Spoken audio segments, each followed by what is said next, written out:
Gender-affirming surgery used to be called sexual reassignment surgery. Why do you think the label shifted, and why would it matter? So the label shift we're talking about is between sexual reassignment surgery to gender affirmation surgery or gender affirming surgery. I would suggest that that transition is an example of the kind of politispeak, the word games that are common with a lot of wokeism, progressive thought. And in many ways, it's because if you can define the terms, you can halfway win the battle just in the redefinition. And the ideological shift is oftentimes facilitated by the words we're using to describe it. And if people are stubborn about saying, what do you mean by that? What do you mean by that? What do you mean by that? You can kind of keep the conversation focused on the ideas and the reality behind them rather than just language games. And when it comes to sexual reassignment surgery or gender affirming surgery, that is a prime example of what has happened. Historically and medically, sexual reassignment surgery is basically a grand scale failure.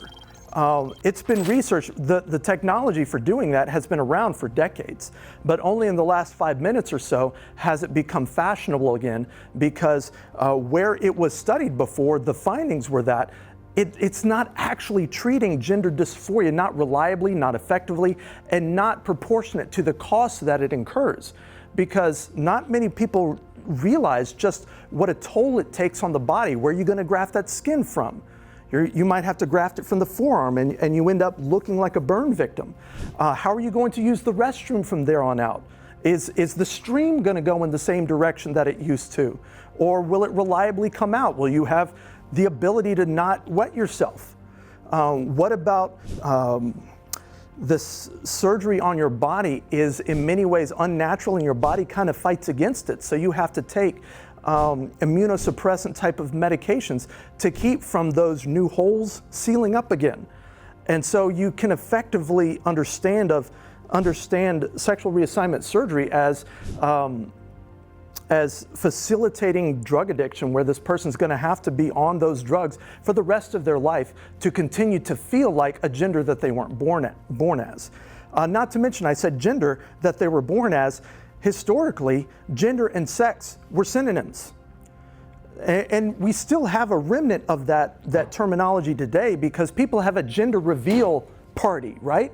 No one has a sex reveal party, because that would sound really kinky. And that's not what they're trying to get at. A gender reveal party is the same as a sex reveal party, because gender and sex were synonyms. And by trying to force a divide there, the idea was you can treat gender like it's more or less psychology, something that happens up here, and sex like it's something that happens down here. But if you don't grant the term shift, you can often keep the conversation focused on the science, the biology, the reality, the facts of the matter. And that can change the whole conversation. And hopefully, we'll see that kind of conversation more and more as people realize the side effects of a lot of the ideology behind trans activism today, including sexual reassignment surgery.